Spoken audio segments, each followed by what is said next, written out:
Hi everyone, my name is Olu. Some of you call me Olu of Canada, and today I will be teaching you how to not go broke trying to immigrate to Canada.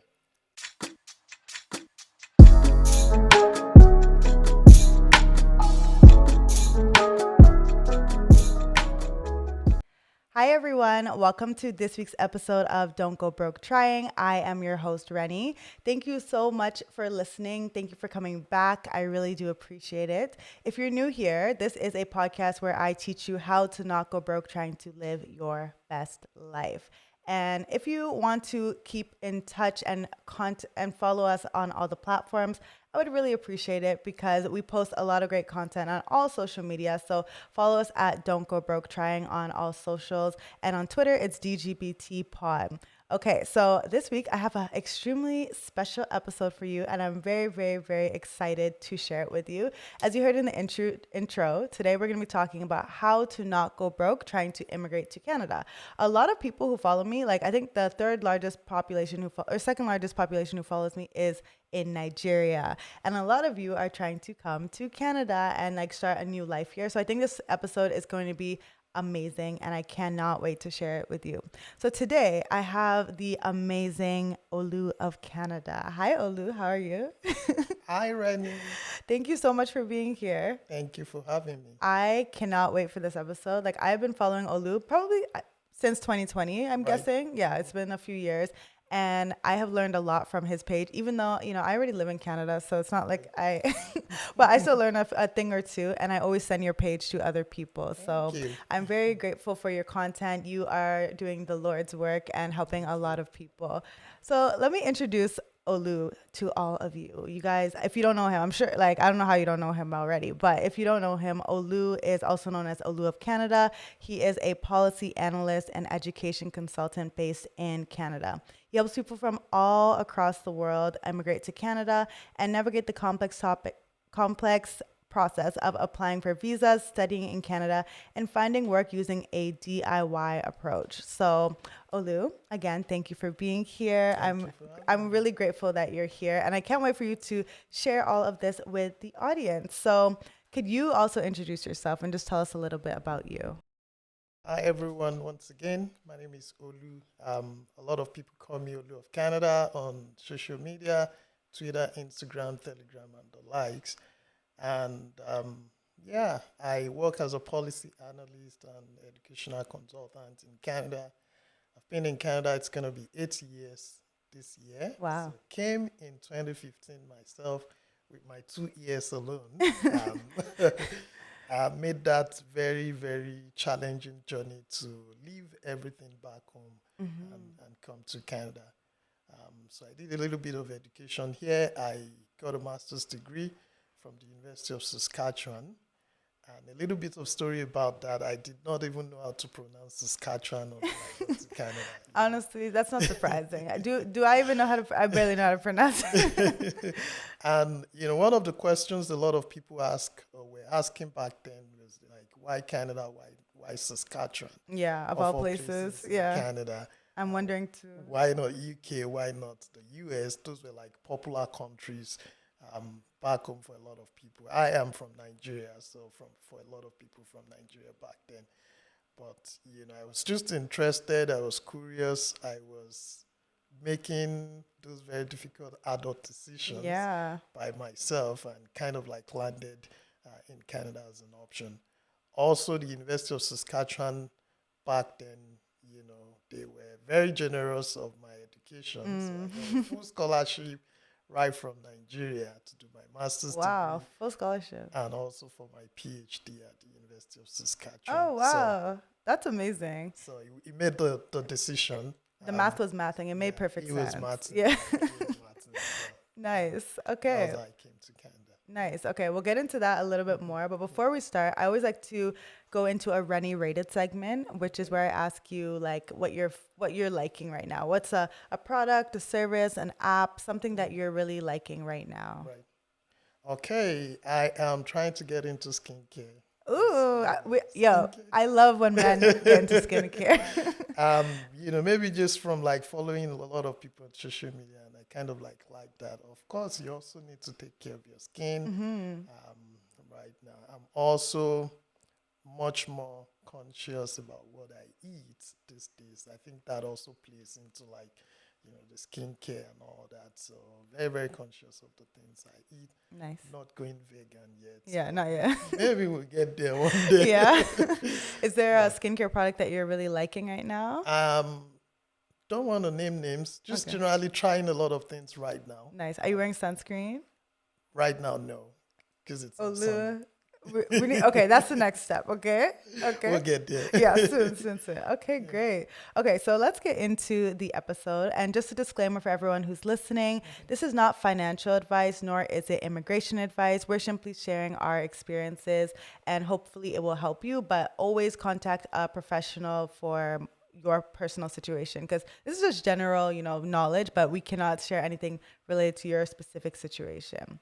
Okay, so let's get into it. I always start my episodes by getting to know the real you, okay? So we know you, we know Olu of Canada from social media, but let's go all the way back. And our favorite way to learn more about you is by going all the way back to like your childhood and your relationship with money. Because, this is Don't Go Broke Trying. We always talk about money. So could you tell us what your first memory of money was, if you remember it? Exclusives. Yes. So grew up in Nigeria and spent my formative and growing up years in Ibadan. Okay. So Ibadan is just like an hour, 30 minutes away from Lagos for people who may not know.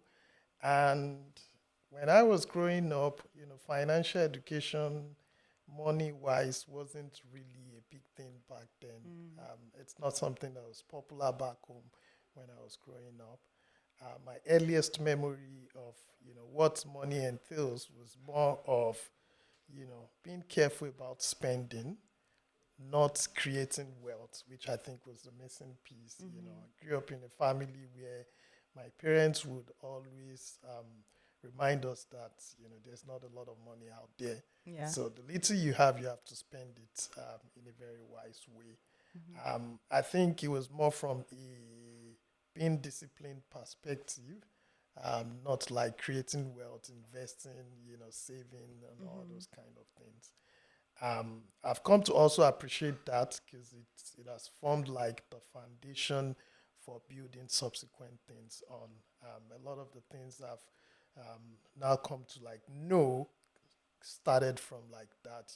Even when you get like your paycheck or you're working or you get an investment and all that, you set up some certain percentage for like spending, for saving, for investment. But it was more of like the being careful because you don't even know when you're going to get the next money Yeah. would come from. But that was what things were like for me back then. Also, grew up in a family where my parents were like business people, so it wasn't like they had like regular monthly streams of income Entrepreneurs. guaranteed Yeah. kind of thing. So today maybe like high profit, tomorrow it may be low. So Yeah. you have to like put that in mind when you're making decisions that have to do like with money. Yeah. Okay. And I'm sure that definitely was very formative in how you approach money till this day, right? Right. Yeah. Right, yeah. Nice. And thank you for giving that context because I think it's good that your parents actually did teach you at least something about money because most parents don't teach their kids anything about money, and it's just from observing their parents that people pick things up, but most people don't know anything, so it's good. Okay, when did you move to, I know you shared this earlier, but when did you move to Canada and what immigration pathway did you take to come here? Right, so I'm going to tell a little bit of story in that. Okay. I moved to Canada in 2015, Okay. but I started thinking about Canada in 2014. Okay. How did I hear about Canada, Saskatchewan, where no one would think of back then? Now a lot of people are like coming to places like Saskatchewan. The immigration options are a lot. But back then, I heard about Saskatchewan on a radio station in Ibadan. Wow. It was all this. I've come to refer to them as like agent because now that I know more, I know that there are like regulated immigration consultants in Canada that are permitted or allowed by law to kind of like give immigration advice and support people and get paid for doing those services. But these were like random agents back then, back home in Nigeria, and they were having a program on the radio station and talking about like, oh, Canada is looking for people. Saskatchewan, Manitoba, all those kind of places are places that are looking for people because the population was not a lot back then. And then I was curious. I'd finished my first degree at that time, was already working.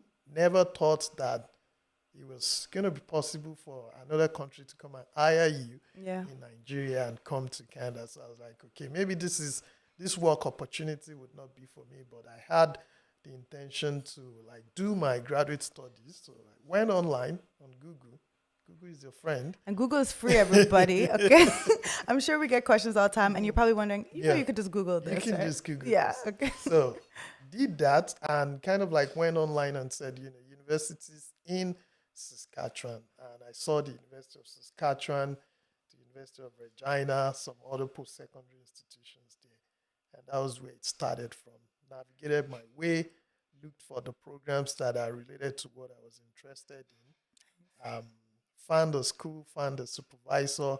It was try and error kind of thing until I got it right and got an admission. Nice. Applied for the admission. I got, nominated for the scholarship. Wow. Got the Dean Scholarship, which was full funding to come, to University of Saskatchewan to do my graduate program. Wow. That was how the journey started in 2014. Eventually arrived in Canada in 2015. So I came to Canada originally as an international student. Which is the path I think a lot of people. It's also like the most straightforward and direct pathway for a lot of people. Never even knew I would have the opportunity to stay back in Canada. I'm now a Canadian citizen. But I was also lucky, and I tell a lot of people, those of us that came in 2015 are probably IRCC's favorites individuals. So for those who do not know, IRCC is Immigration, Refugees, and Citizenship Canada, which is the immigration department. The reason why I said that is because 2015, when we came, was when the Popular Express Entry program started, which is now Canada's flagship and most popular program for a lot of people who want to like immigrate to Canada as permanent residents.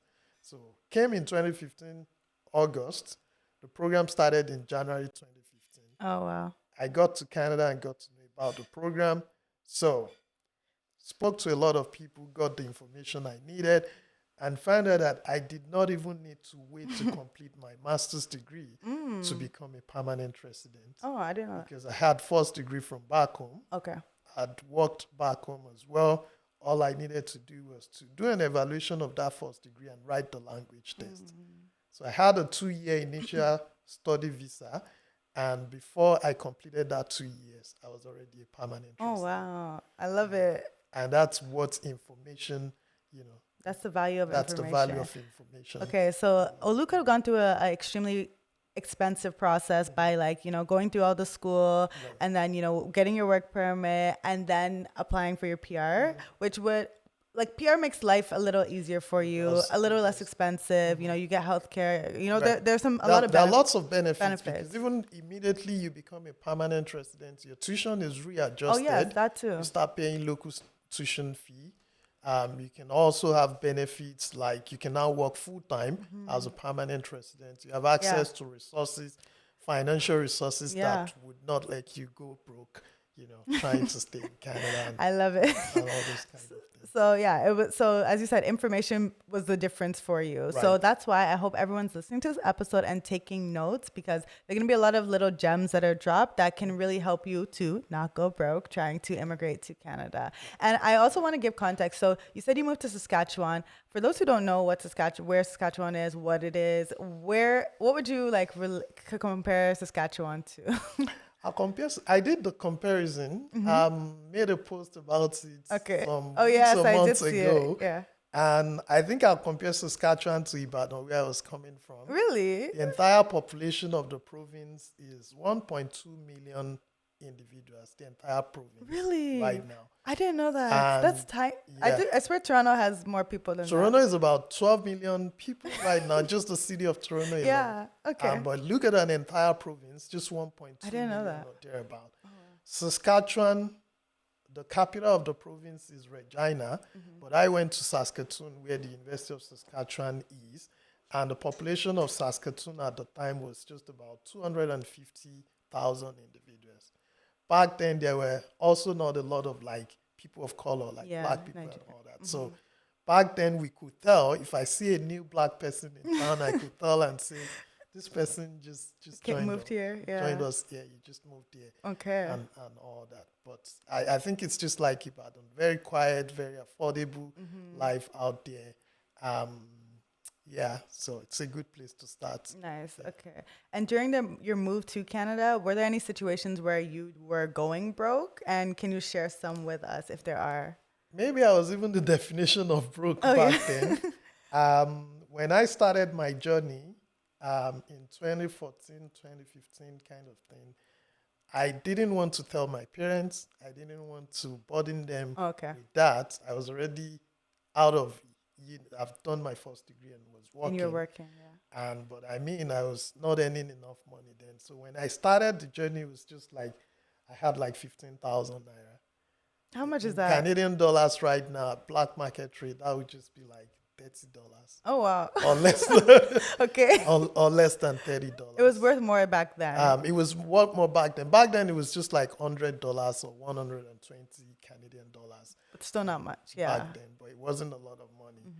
But the desire was there, and so I had to do a lot of like planning and doing research around how can I maximize these little resources that are at my disposal and still get value and meet the goal I was trying to meet.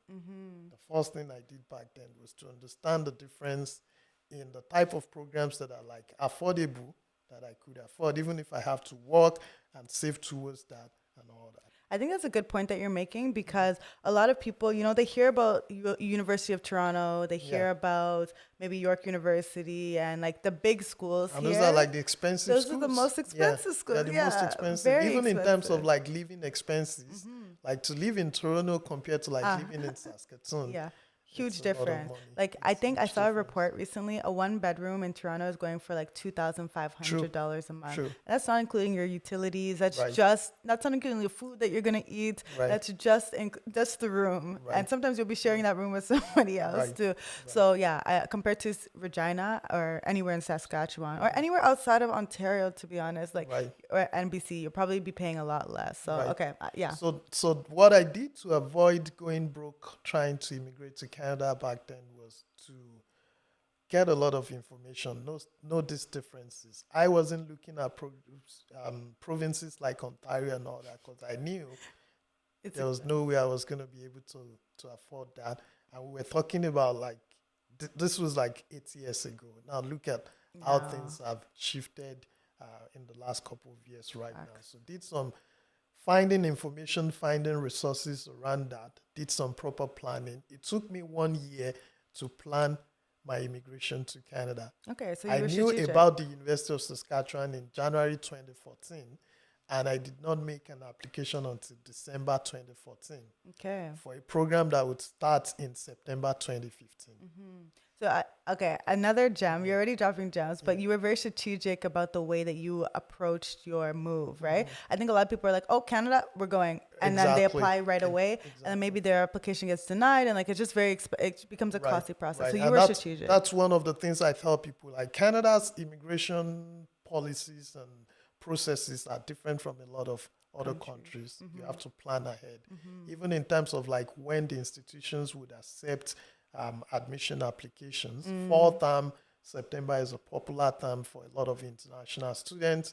But even the schools would open the admission 1 year in advance. So if you're looking at like starting in like September 2023, for instance, you are already late right now. 'Cause Damn. they opened the admission since September 2022. See, And gems. a lot of them would accept applications to like January, December of the year they opened it, or January of the resumption year. So like January, February 2023, the admission run for September would have closed. Except you're like going to colleges. So colleges have multiple resumption times. You can find summertime that starts in May. You can find fall that starts in September. You can find winter that starts in January, because their own admission processes are quite straightforward and easier compared to like if you want to come do a master's degree or a PhD at the graduate level. So because I was coming for a master's degree back then, I had to like apply well ahead in advance. The second thing I also talk to people about is like the financial planning part of the immigration. Truth be told, moving to another country would cost you a lot of money. A lot. It's going to cost you a lot of money, Yeah. especially if you're moving from countries like Nigeria, where you have to also factor in the exchange rate that is off the roof right now. Literally, like if you think you're making, even if you're making money in Nigeria, the exchange rate will Yeah. just, it's the devaluation of the currency is nuts Right. lately. Yeah. So that is very, very important. Know the immigration options you want to tap into, and we'll get into that pretty much later on. Plan around, plan around like the timelines of things you need to keep in mind. If you want to come to Canada to study, for instance, you need to know when to submit your application. You need to get familiar with like the cost of like your tuition. International students pay 3 to 5 times more than what local students in Canada pay. Yep. You also need to like get familiar with like the financial options or support that are available for you as well. And those were the things I did. You also need to get familiar with like the cost of the process itself, application fees. I couldn't even pay application fees to 2 schools then because I had like 15,000 naira. I needed to get my transcript out of that. I needed to like pay application fee out of that. But a friend supported to pay like the application fee to a second institution. So I applied to 2 schools. I applied to Memorial University in Newfoundland. Oh, wow. Now, Newfoundland, again, not a big province. Yeah, small. Tiny. It's a tiny province, affordable cost of living, the lowest tuition in Canada for international students at the time, and all those kind of things. So those are like the things I ensured were in place. It was very strategic, not rushing things, gave it a lot of time so that all the other processes of like paying for visa applications and all that, I could have some time to save up towards those things. Okay. And I did not tell my parents I was coming to Canada until 2 weeks to come to Canada. So I already had my visa and everything. And I was like, you know what? Your boy is moving. Wow. So now at this point, you've built a community of over 228,000 people. How do you feel? I feel like a superstar. Yeah, for real. You are. Star boy for real. Like across your Instagram, your Twitter, and your Facebook. And everyone, if you're listening, you should follow him on all those platforms. I'll make sure to leave them in the show notes below.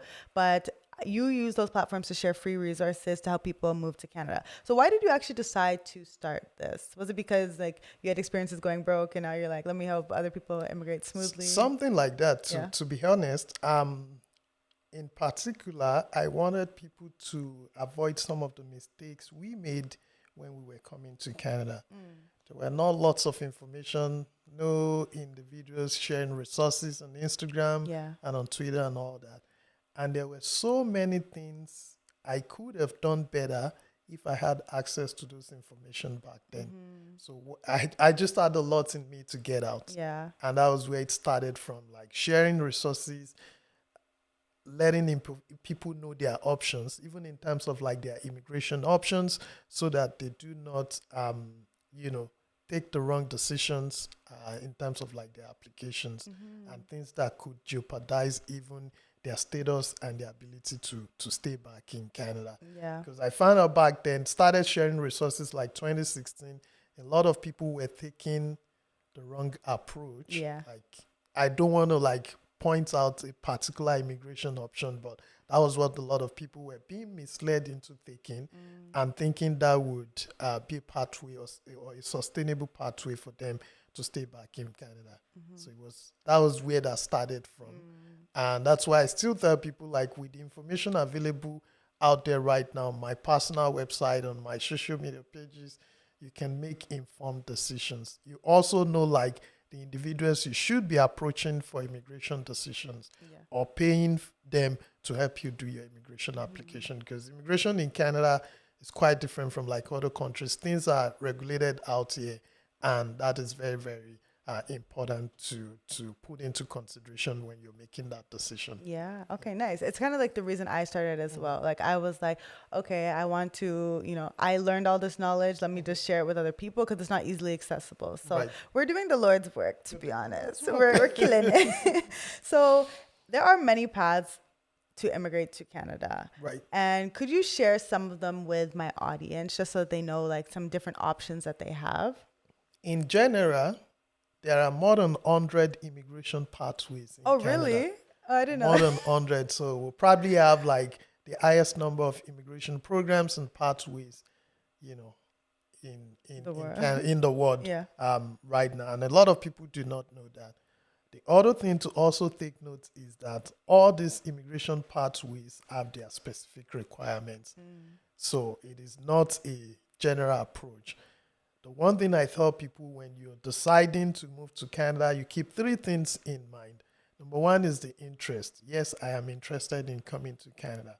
Number two is the eligibility. What are you eligible for? What programs would you meet the requirements in Canada? Number three is the financial implication of the program you're choosing. You have to put those three things in mind before you even begin the journey. Generally, immigration in Canada can be categorized into permanent residency and temporary residency. Okay. So for temporary residency, it means you're coming to Canada to either study as an international student like I did in my own time, or you're coming to Canada to work on a work permit as a temporary worker, or you're coming to visit Canada as a tourist. Okay. So those are like the three subcategories under the broader temporary residency. If you're not now coming to Canada as a permanent resident, it means you want to make Canada your permanent home. It gives you that pathway to becoming a Canadian citizen eventually.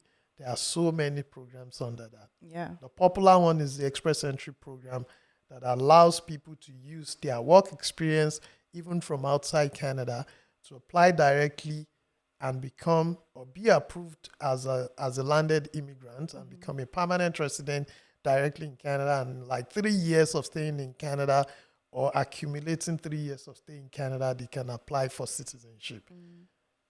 That's the Express Entry program.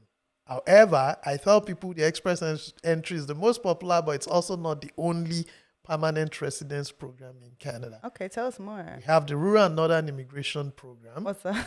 which is specifically for 11 rural communities in Canada. Okay. If you decide you want to make those communities your permanent home in Canada and you get a job offer and an endorsement from those communities, that also allows you to immigrate as a permanent resident. Okay. So that's the Rural and Northern Immigration Pilot Program. So does that mean I'm going up to like the north of Canada? Not the north of Canada, Okay. so specific communities in different provinces. Okay. For instance, in Ontario, for instance, we have places like North Bay, Sudbury, The cold places. those kind of places. Yeah. In Manitoba, we have Brandon. In Saskatchewan, I think we have Moose Jaw Okay. or Prince Albert. Can't remember which of them right now. But they are like smaller communities where the population is not really a lot. And So they're trying to grow the community. to grow those communities and redistribute population. The reason that's important is because a lot of people want to, like, they come and they move to Toronto, right? Or Ontario specifically. And the government's like, nah, we need people all over the country, All over the right? place, yeah. Okay. And does that mean I have to be like a rural worker there? Like, do I have to work in like the farm or something? Or is it just like. So you can do any job, Okay. even through the RNIP, just about any job. I have seen people who got like jobs as like nurses, as okay. personal support worker. You don't need to work on the Okay, farm. good to know. Kind of Okay, thing. so that's something to So consider. those are like opportunities. The difference between like the RNIP and the Express Entry, for instance, is that it is not point-based. So Express Entry is point-based. It is most favorable for people who are still young, Young meaning under. in terms of like age, Young, under 40, under like 30. under 35, because Okay. once you hit a certain age in Express Entry, your points would start to drop. Okay. So Express Entry would put into consideration things like your age, your level of education, your years of work experience, your language ability and language test, and rank you with points. It is not a lottery system. you are ranked against other candidates based on what you're bringing on board. And that's where the RNIP comes in for people that maybe due to age, they've lost a lot of points.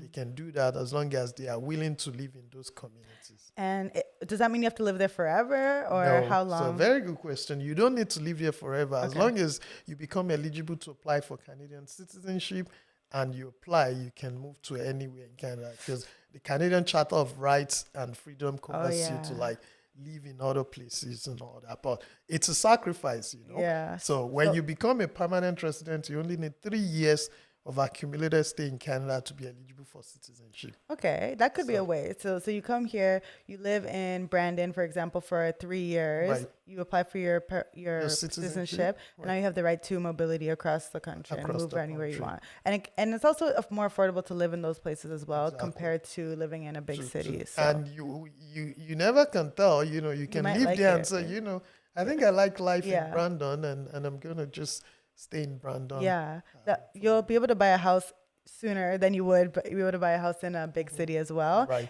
But I guess the only downfall I would say would be the lack of diversity in a lot of these places. Like if you are a Black person moving to Brandon, you know, there might not be as many Black people there. Right. So it could be a huge culture shock going from Lagos to Brandon. Could be Right. Okay, what other types of other permanent residence programs that are available? We also have the Atlantic Immigration Program. Okay. Works the same way, just like the Rural and Northern Immigration Program. But this is now for the Atlantic region in Canada. Okay. The Atlantic region in Canada are 4 provinces of Newfoundland and Labrador, New Brunswick, Nova Scotia, and Prince Edward Island. Mm-hmm. Just the same way, if you're able to get a job offer and willing to live in any of those 4 provinces in Atlantic region, you can also use that to apply for the Atlantic Immigration Program. Okay. Also not a points-based program, so even if you are old, at any age, you can apply for that. The language test requirement is not as high as the express entry. It is not point-based. You can apply at any time. Other popular programs for permanent residents, we have the provincial nominee programs. In Canada, there are 10 provinces and 3 territories. Each of those provinces, the way I like to put it is that they're like mini countries within the larger country called Canada. Mm-hmm. The way Ontario would do some things is different from how Saskatchewan would do some things. Definitely. And this plays a role also in their own immigration programs. They have specific things they are looking for. They are targeting that towards like attracting the right skills to their province, people that would help them grow the economy, support the economy, increase their population kind of thing. In all the 10 provinces, we have provincial nominee programs that allows the provinces to nominate individuals for permanent residence in Canada. How do you get nominated? So you apply to them. So you can apply to a province for provincial nomination. In those provinces, there are also different types of provincial nominee programs. Oh, wow. The popular one for international students are the student categories of nomination, where if you go to Saskatchewan, for instance, there's a student category of nomination where they want you to stay back in Saskatchewan after your program. And the requirements for that it's lower compared to like if you want Ontario to nominate you. Okay. In Saskatchewan, for instance, you only need 6 months of work experience upon the completion of your study to be eligible for the nomination. In Ontario, the student category of nomination requires you to get a full-time permanent indeterminate job offer in Ontario, which is strict, you know, quite much more compelling compared to like Saskatchewan. And that's why you see like a lot of people would also gravitate towards like places like Saskatchewan, Manitoba, New Brunswick, if they are already of age before coming to Canada to study. And they find out that, I need a permanent residence, which is what so many international students would have in mind before even coming to Canada to study. The desire to become a permanent resident and become a citizen and all that. In addition to the provincial nominee programs, there are also other federal programs. We have like the Home Support Worker Program. We have the Home Child Care Worker Program that allows people in these specific occupations, people that are working as personal support workers, that are working as child care support workers, to also apply for like permanent residence in Canada after working for maybe about 1 year. The reason why these other programs exist is the fact that in Canada, we also have what we call the National Occupation Classification, which is a classification of jobs based on how Canada recognizes them as skilled work. The Popular Express Entry program needs you to have a skilled work experience in tier 0, 1, 2, or 3. So kind of like strictly office jobs kind of thing. Or if you have a self-business that falls into those categories as well. So what is now the fate of people who are working like, other occupations that probably only require you to have a high school degree or high school education or certificate and things like that. That's why we have these other programs. Okay. Even at the provincial level, we also have programs that cater to this type of population. I tell people proudly, in Canada, there's something for everyone. Yeah, this is good to know because There I is think something for everyone. That's why we have, that number of like over 100 immigration pathways. You just need to know what is specifically would work for your own profile, your age, your education, your work experience, your background, and be able to leverage the available opportunities. Nice. So this is really good to know. Again, I hope that you're taking notes because there are so many different ways that you can come here. And it's not just because you hear the popular ones like Express Entry that's the one you apply for. Because it could cause you to be waiting and waiting and waiting for a very long time when there could be a program that's actually more better suited to your needs and your skill level and everything like that. So this is good to know. If someone wanted to find out more like about all these pathways, what would be the best place to find out about them? The Government of Canada website. Google. See? Go on the Government of Canada website. Go on the Government of Canada website, canada.ca/immigration. You can't get lost. There are lots of information out there on the Government of Canada website. I also have a personal website where I have kind of like done a summary of like up to 50 immigration pathways in Canada, simplified them, provided all the information and resources you need to, get a hold of those things. And, it's out there. It's just my name, www.olufemiloye.ca, and you find tons of information. That's what thousands of people that I have been privileged to support to come to Canada, those are the resources they've made use of to do the applications themselves, because I am a big fan of like doing your immigration application yourself. You learn a lot in the process. You're also putting your destiny in your own hand. Yeah. And if you have any reason to not be able to do that yourself, then make sure you're talking to a licensed and authorized representative. License. Remember that. That's the important part. Yeah, that's important. Okay, good to know. This is very helpful so far. And since this is Don't Go Broke Trying, out of all of these immigration pathways, are there some that like are cheaper to apply for than others? And if so, or are there ones that we should prioritize over others? Like I know, for example, if you can come as a permanent resident over a student, then that would be a cheaper option. That's beneficial. Yeah. The best option would always be to come to Canada as a permanent resident. Because if you come as a PR, it affords you the opportunity to do so many things. You can go to school and get support from the government, even if you desire to still get like additional education and degrees and all that. Yeah. You can also work full-time as a permanent resident. It also sets you on the pathway to becoming a Canadian citizen faster than any other thing. And as a matter of fact, a lot of individuals who come to Canada as international students would still go through that permanent residence route to be able to stay permanently in Canada. Yeah, so you might as well. So you might as well, as long as you are able to determine the fact that you are eligible for it, you might as well just do that. It's going to save you a lot of money in the long run. A lot of money. If you're not able to come directly as a permanent resident, the other cheaper way would be to come to Canada through a temporary work permit. Okay. However, there are kind of like expectations for that. So Canada is not like some other countries where you can just apply for a work visa and come here and be looking for a job. It works the other way in Canada. So if you want to come here, you need to get a job offer first. If that is what you desire to do, to work on a work permit. So the first thing would be to get a job offer in Canada, get an employer who is willing to support you through the process that we call the LMIA process. So that's the Labor Market Impact Assessment.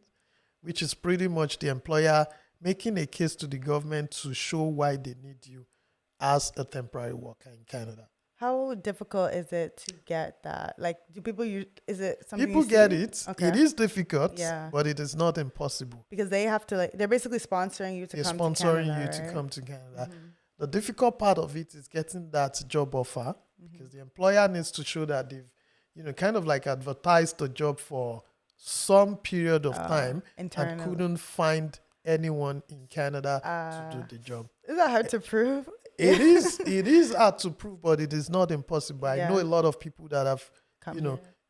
immigrated to Canada using that pathway, even from like countries like Nigeria. Okay.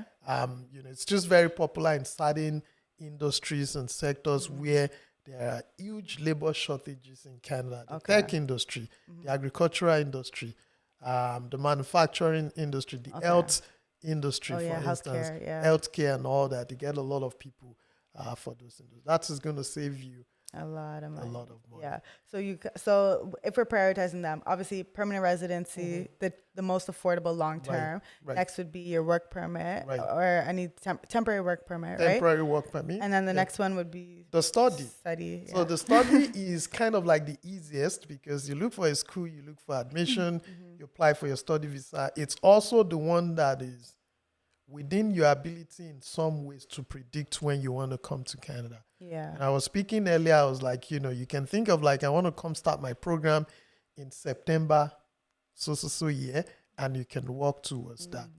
However, there's also a way to not go broke trying to come to Canada to study. Okay. The best way for that would be to look for a scholarship. Okay. Yeah. I came to Canada fully funded, over $100,000 in scholarships from the University of Saskatchewan. Yeah. You understand? And there are lots of like financial support for international students out there. It may not be a full funding like my own, but talk to the university you're applying to. Check the financial section of the university website. There are lots of information out there. There are lots of things you can apply to help you defray the cost of coming to Canada to study. And so many people are getting that. If you're coming for a graduate level study in Canada, for instance, I tell people to target the U15 universities. Which means? So U15 universities are Canada's research-based universities. Okay. They get like 85% of the funding Oh. to support students. They produce the highest number of masters and PhD students in Canada. They are like University of Saskatchewan, where I went to, University of Toronto, University of Manitoba. Alberta. If you just do a Google search of U15 universities in Canada, you find this information online. Okay, another gem, another gem. Because we all know for a lot of like international students, the cost of like supporting themselves is a lot of money. Yeah. You want to get as much as possible financial support for your education. Yes, guys, this is key because I know a lot of people it will come through this pathway. So this is very, very, very, very, very important because, as Olu mentioned earlier, your education as an international student is typically 3 to 5 times more expensive than a domestic student, right? So like as much money as you can get covered by the school, by scholarships and things like that, the better. The final thing to add to that for people who want to come for like graduate level training in Canada is that if you want to really get serious funding, I'm talking of like hundreds of thousands of dollars, make up your mind to do a research-based program. Okay. The reason why they are funding your program is so that you contribute to the body of knowledge through the research you will be doing as a graduate student. It is very, very rare to get into a master's or a PhD program that is research-based in Canada and not get financial support, especially if you target those U15 universities. So be strategic about where So you're be applying. strategic about where you're applying to. Check the financial information or financial support they have listed on their website. Be comfortable to reach out to program coordinators. You'll always find their emails or contact information on the university website. And they are there, they are getting paid by the university to support you. So don't shy away from like sending emails to them, reaching out to them, letting them know the questions you have because they are there to provide answers to those questions. Lovely. I love it. Okay. So if anyone wants to come to Canada through any of these means, can we like be real and share like what they can expect when it comes to the application process? Like what things are they going to have to pay for?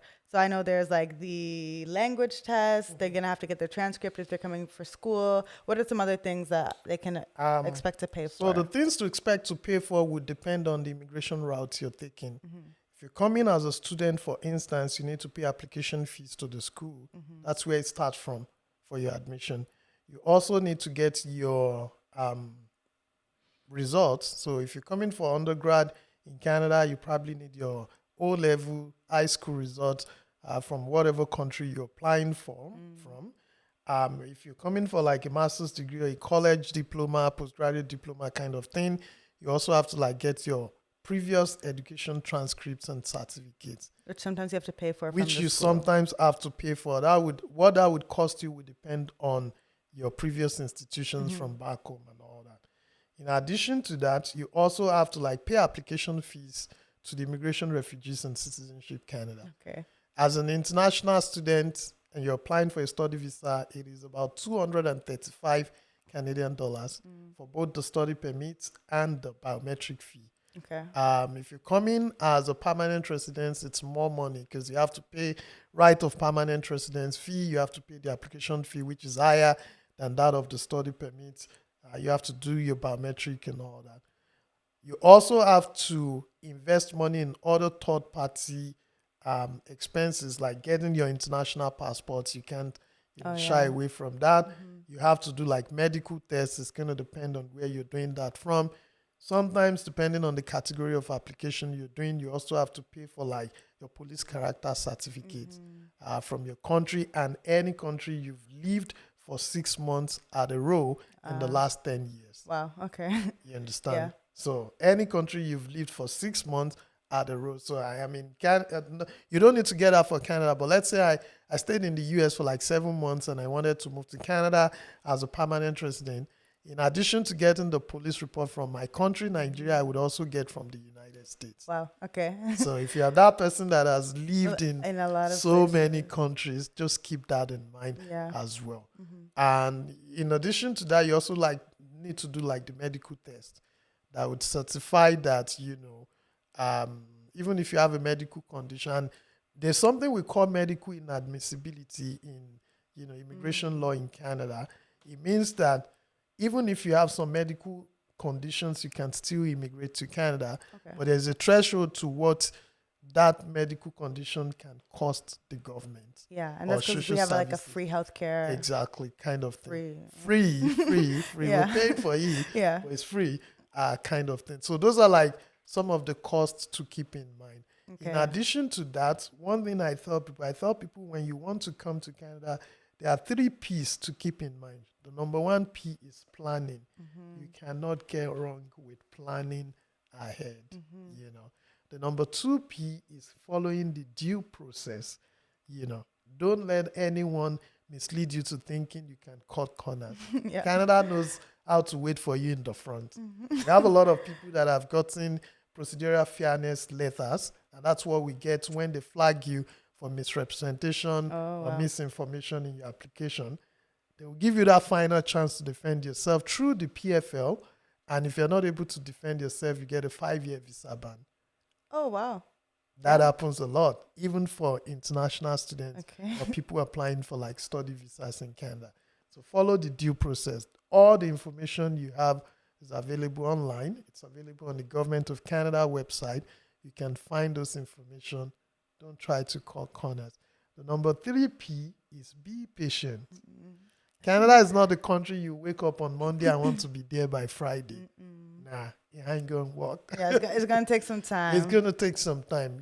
These things follow specific processes and they take their time to like do the vetting, even if you're coming as an international student, because they know there's a very, very high chance and probability of staying back, becoming a permanent resident, becoming a Canadian citizen after coming to Canada as an international student.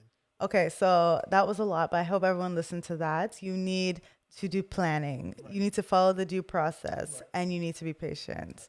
Okay, So now let's get into a few of the other things that I have. As I was Googling and doing my research, I saw a lot of things that can cause people to go broke. So I want you to maybe just expand on them. The first thing I heard was a lot of immigration scams where you like pay someone to do your application for you. They're showing like proof of funds that never really existed. So they're falsifying a lot of information. Could you like speak on this and share how we can avoid this? Because that's a way to go broke for sure. Those are some of the things you want to do your due diligence on. Okay. Like I mentioned earlier, if you're going to pay anyone, there are two ways to do your applications in Canada, your immigration application. Either you're doing it by yourself, your destiny in your own hands, you're trusting yourself, trusting the information you're providing, or you're hiring a licensed consultant. So licensed consultants in Canada are authorized representatives that have been licensed by the government, notary publics, or immigration lawyers. Okay. So immigration lawyers have the extended scope of service because they can also do what we call the judicial review in Canada. So judicial review is pretty much filing a case at the Federal Court of Canada challenging an immigration decision. So let's say, for instance, you applied for a study visa and you felt you met all the provisions of the law and your application was refused. You have the authority or you have the opportunity to challenge that in court through the judicial review process. But the number one thing to note is that either you're doing your application yourself or you are hiring a licensed consultant, an authorized representative to do that for you. That would help you to avoid some of the scams out there that individuals that do not have the authority to represent you or do applications for you would encourage you to do in your applications. One of the things you mentioned, the popular one, is a proof of fund, making up, falsifying account statements, providing information that do not exist. And Canada would verify those information. Yeah, guys. And if they find out that, you've lied, you've misrepresented yourself, you've withheld valuable information that could mislead the government into making an erroneous decision on your application, that would get you a procedural fairness letter. If you can't defend yourself, to get you a 5-year visa ban. Okay, so people actually get their visas banned for 5 years? They do. Even international students that are applying for like study permits, they get visa bans. Why? Like you see this often? A lot of times. Even as recent as like this month, last month kind of thing. Lots of individuals, especially with like things like the proof of funds, the account statement, falsifying account statement. So wait, what are they doing? Like they're showing that like they're showing a bank account that's not there? They're showing a bank account that exists but with falsified figures. Like editing the closing balance kind of thing. And the immigration department has a way of like finding out things and getting across to like banking institutions to verify if what you've submitted is authentic or not. So don't do that. Yeah, so Canada's not the country to play with, right? It's not. And I know that there's also other things on your application, like you have to say refusals and things like that. Yeah, so the other things, part of the questions you would be asked would be like, if you've had previous refusals to other countries in the past, visa refusals or visa application refusals, be transparent in your application. You don't need to hide this information because they have ways of finding out. And these are things that would count as like withholding information, misrepresentation, misinformation on your visa application. So if they find this out, they're like, you're banned for 5 years? So if they find this out, you would first of all get a procedural fairness letter, the PFL, asking you to provide additional information on some things they find out inaccurate in your application. But that is just like doing their own due diligence. If you're not able to provide convincing explanation that would be, genuinely understandable or, make sense to them, then the thing that follows that is the inadmissibility rule, which is the 5-year visa ban. Damn, 5 years. That's a long time to be banned. And the challenging thing with that is that, Canada also shares information with some other countries. We have what we call the Five-Eyed Country, Canada, US, UK, New Zealand, Australia. So those other countries would also have access to your applications and your information.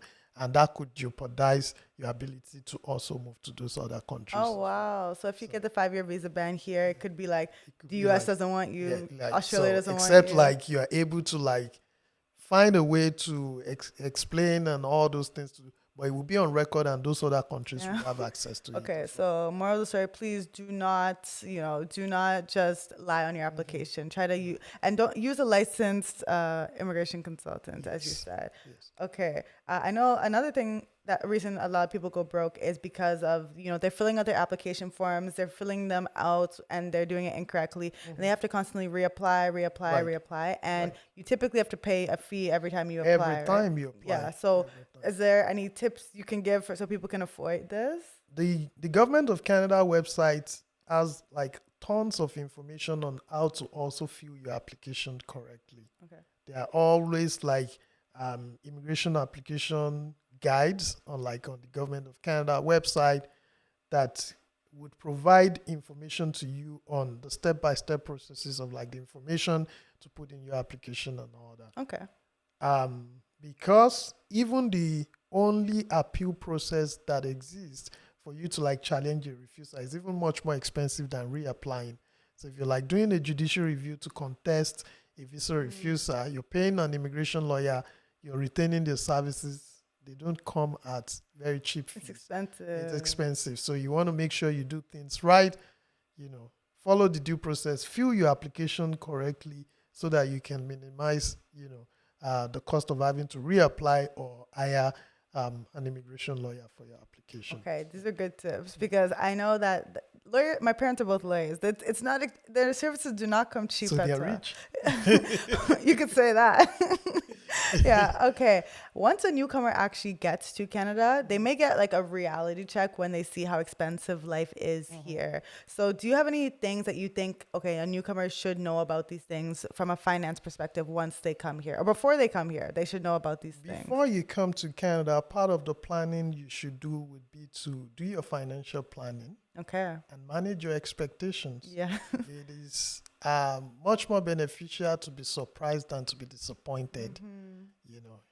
Manage your expectations. Know the cost of living in Canada. Have a budget that would tell you your potential earnings and the potential expenses as well. Okay. Some of the things that would take a lot of money from you in Canada would be things like your rent or your mortgage if you purchase a home and all that in Canada. You also need to get familiar with the day-to-day, like living expenses, transportation costs, even the insurance you'll be paying for your health care. Yeah. Health is free only if you are insured Yes. in Canada. So that's why even as international students, you pay that as part of your tuition. Yeah, if you have other things like the tuition you need to pay, be familiar with when your tuition is due and how much you need to pay. Yeah. Know the penalty for not paying, the extra fees you have to pay, the services and support you would not be able to get in the time being when you've not paid your tuition and all that. Generally, ask questions. Make use of resources. One of the things that I also like that Canada does is that there are pre-arrival services and newcomer services for new individuals in Canada. Like what? If you do a Google search of like pre-arrival services, you see the Government of Canada website where you can locate a settlement agency near you. Okay. The government is funding those agencies to support you, to give you the orientation about life in Canada, to help you do like resume revamps and all those kind of things, to connect you with employers, to teach you some things about like financial planning and all those. Is this things. free? Free of charge. Okay, so there are lots of resources. There are lots of resources, but a lot of people don't know. Yeah. This is also available on the Government of Canada website. If you do a Google search of like newcomer services or pre-arrival services, it will take you to that section on the Government of Canada website where you just put like the city you're going to or the postal code, and it will give you a list of settlement agencies that are near you. Oh, this is good. So, and I know you also have your group on Telegram. Could you tell us a little bit more about that? So we started the OJC group. It's Olu's Chapa community for people to kind of like come together, share information, share resources with each other, support each other, because you need as much as possible support, even if it's just emotional support. when you see other individuals that are doing the things you are interested in doing or just newly embarking on, they can provide support for you. So it's just OJC group on Telegram. It's a Telegram group. We have close to like 40,000 individuals right now. We have two groups, the one for students, and that's international students. We have the one for permanent residents applicant. Wow. People come together, share resources, share information, form, community groups if they're going to like the same city with each other, going to like the same institution, and kind of like just support themselves through the process. And it is entirely free. Yeah. So honestly, if you're listening to this and you haven't clicked on Olu's page, you need to go click on it, follow him on every platform, and join his group so that because there's really no excuse, because the information is out there. It's also free. So make sure you join those groups so that you have all the knowledge that you need in order to, make your transition to Canada as smooth as possible, as affordable as possible, given the, the fees that we have to pay, just so you can avoid a lot of the mistakes that you just don't have to make. If somebody is a student and they're coming here, I know that a lot of people they struggle with their finances because, fees are really expensive. Right. And then I think there's a limit for how much they can work, or maybe there is a limit. Yeah. So generally, international students can just work 20 hours per week outside of school when the school is in session. And when they have breaks, summer breaks, other regular breaks, they can work full time during those period when they have to break. So I know a lot of students are like, they kind of struggle. Maybe because I've heard a lot of situations where people come here as students and then the parents are like, yeah, we cannot afford to pay the tuition anymore, unfortunately. So you're on your own. So is there any like suggestion that you would give to students, like maybe tips on which type of program they should choose and things like that? The number one thing to take note of is that your education is an investment. So even while choosing a program, start thinking of what you intend to do with that program in Canada. And that will give you the return on the investment. Yeah. That's how I see it. And that is quite frankly what it is to me. In addition to that, you can also consider your financial situation, and things change in the future. You can also consider like your financial situation when choosing the provinces or the schools to go to in Canada. We'll find out that the more affordable schools are in the prairies, so Saskatchewan, Manitoba, and the Atlantic provinces in Canada, New Brunswick, Newfoundland, Nova Scotia, Prince Edward Island. You find more affordable options in those places. So consider that and put that in mind. The third thing to also take note of is that there are financial resources to support international students in Canada. Okay, how? Talk to the international student office in your institution. Check the website of the institution, the finance section. They always list some of those things. You would be surprised to find out that there are more scholarships that people are not tapping into every year. Unclaimed scholarship. Unclaimed scholarship. There was a post I saw on that there were unclaimed scholarship, and why people do not know about them. People think the application process is difficult or tedious. People are just not applying. Yeah. Everyone, if you go back to last season's episodes, and I have an episode called Don't Go Broke Trying to Get a Scholarship, and Dolapa, who was the person who was speaking, she got I think it was $70,000 worth of scholarships. And now she has a platform called Strive Up where she shares how she will literally send you a catered list of scholarships that are for you, and international students included. So make sure you tap into those. As you said, so many scholarships go unclaimed every year just because people are like, oh yeah, it's too complicated, I don't want to do it. But it's free money. It's free money. Yeah, take advantage of it. What about the program that they choose? I know there are co-op programs and there are internships. So that's very, very important as well. I typically advise international students, if you're able to get into a program that has a co-op, because that does a lot of things for you. Number one is that it gives you the opportunity to acquire Canadian work experience even while completing your education.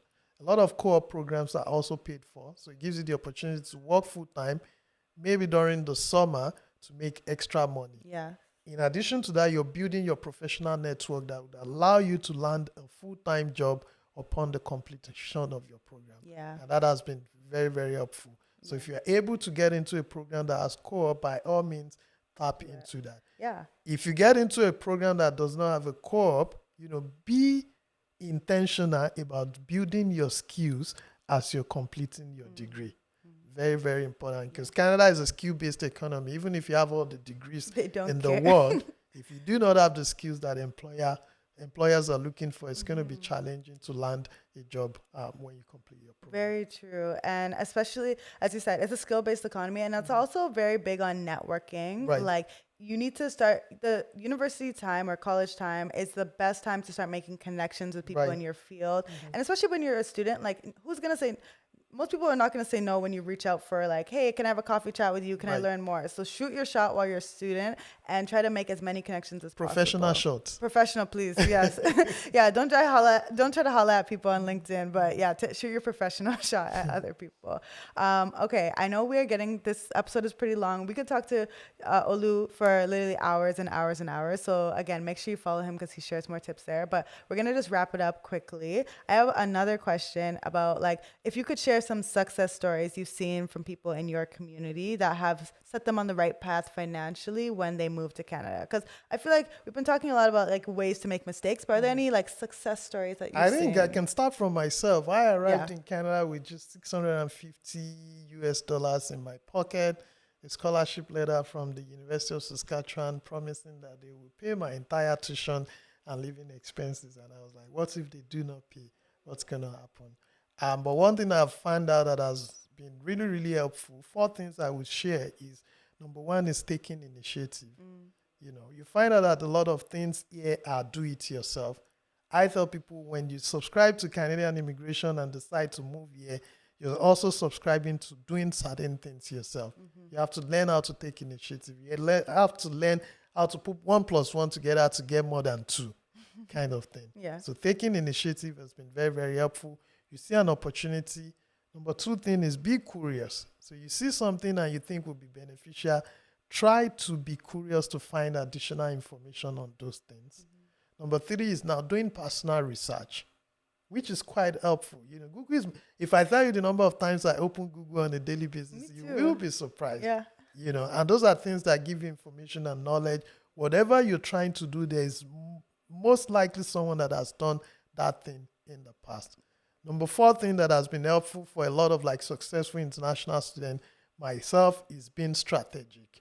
Being strategic in the program you're choosing, being strategic in identifying the career paths that would be beneficial for you and give you the returns on the investment you've made in your education.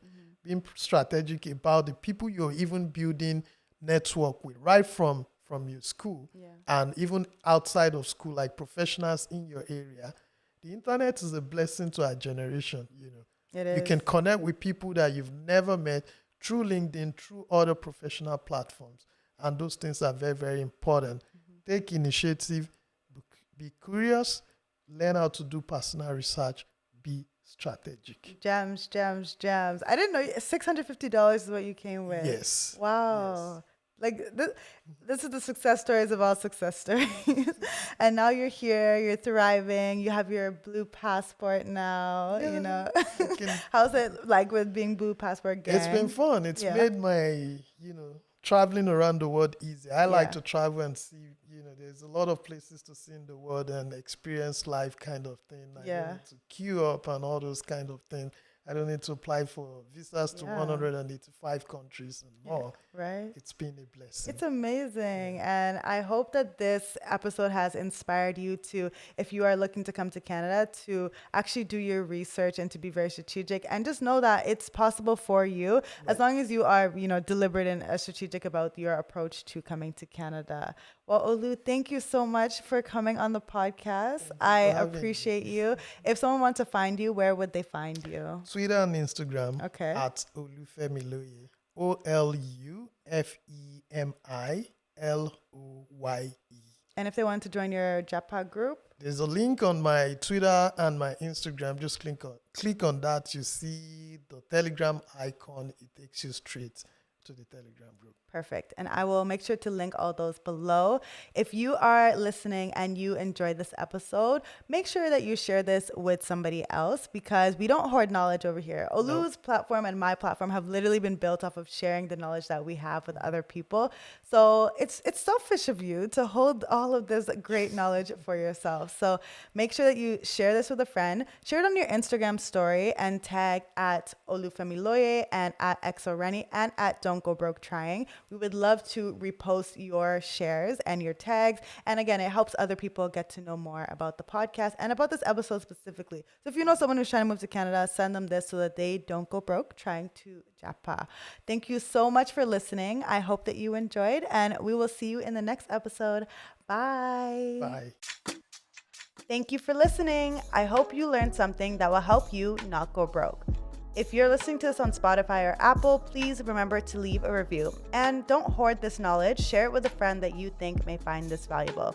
This episode was produced by Omilia Visuals with music by Wonder Girl.